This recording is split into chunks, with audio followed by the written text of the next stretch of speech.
Hadis ini menganjurkan kepada kita untuk tidak menjauhi para ulama, apalagi membenci para ulama. Kenapa? Sampai kita tidak boleh jauh daripada ulama, tidak boleh membenci para ulama. Karena akan ada balasan dari Allah Subhanahu wa taala jikalau kita jauh dengan ulama. Maka Allah turunkan 3 bala bencana di negeri kita.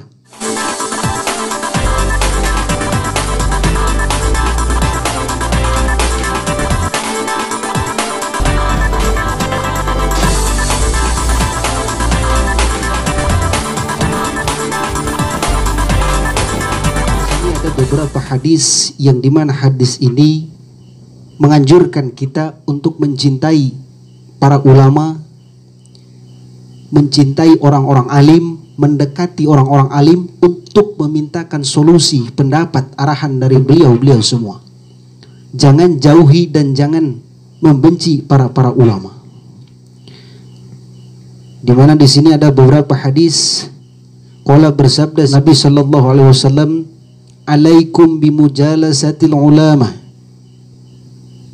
Hendaklah kalian bimujalasatil ulama, hendaknya kalian duduk dengan orang-orang ulama, dengan seorang ulama.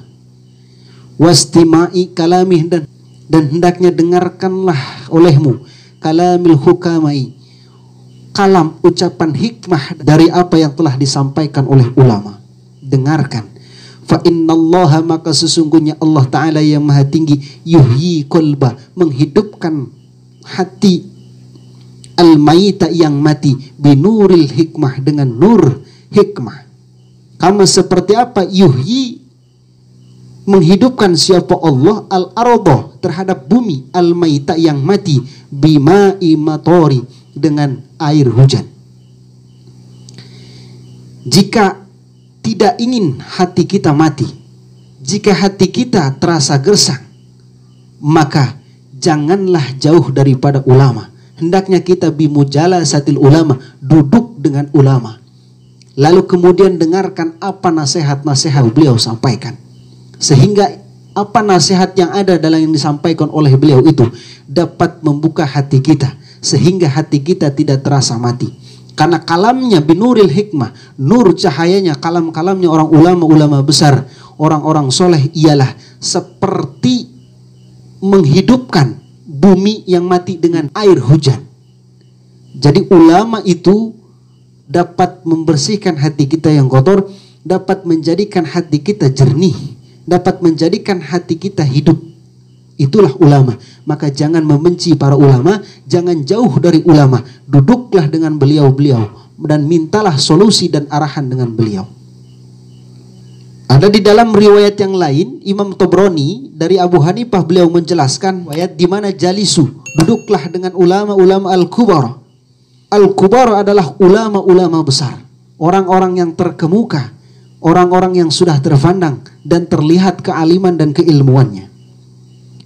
Hadis ini menganjurkan kepada kita untuk tidak menjauhi para ulama, apalagi membenci para ulama. Kenapa? Sampai kita tidak boleh jauh daripada ulama, tidak boleh membenci para ulama. Karena akan ada balasan dari Allah Subhanahu wa taala yang dimana telah disampaikan 14 abad tahun yang lalu oleh Nabi melalui sabdanya.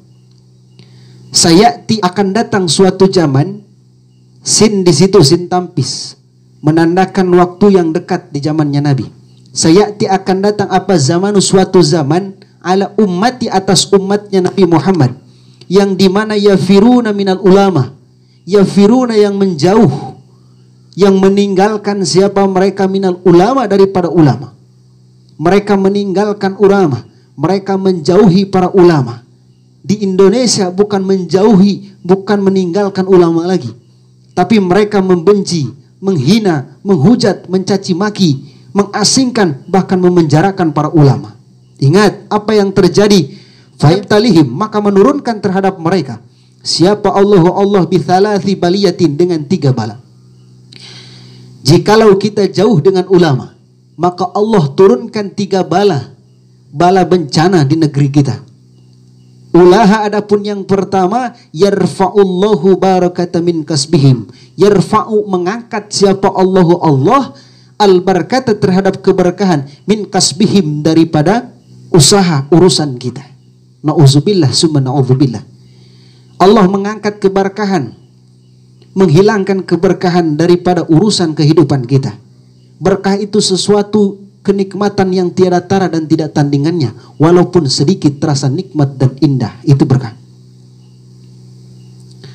Lalu bala yang kedua, yusallitullahu ta'ala, yusallitu menjadikan siapa Allah ta'ala yang maha tinggi alaihim atas mereka sultanan dhaliman, menjadikan pemimpin, menjadikan pemerintah, menjadikan raja-raja di tempat tersebut ialah pemerintah zaliman yang zalim.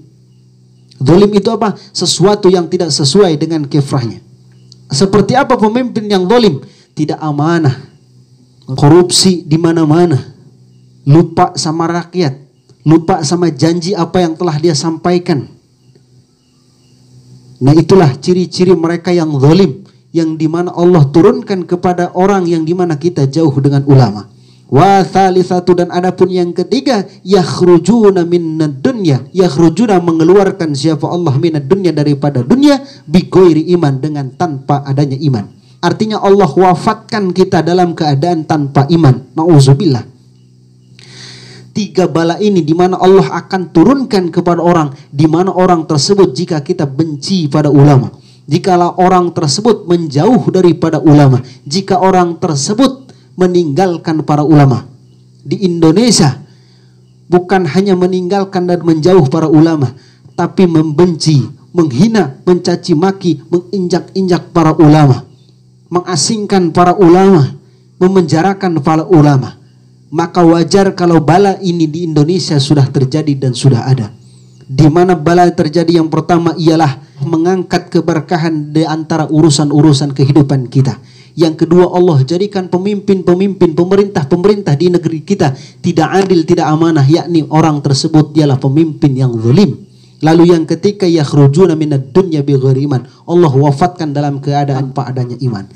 Itulah 3 bala yang diturunkan kepada negeri yang dimana negeri tersebut sudah menjauh, meninggalkan para ulama, membenci para ulama. Maka daripada itu hendaklah kita untuk mendekati para ulama, cintai para ulama, minta solusi dan arahan daripada beliau-beliau semua, supaya kita diberikan ketenangan dalam hidup kita, artinya keberkahan dalam hidup kita.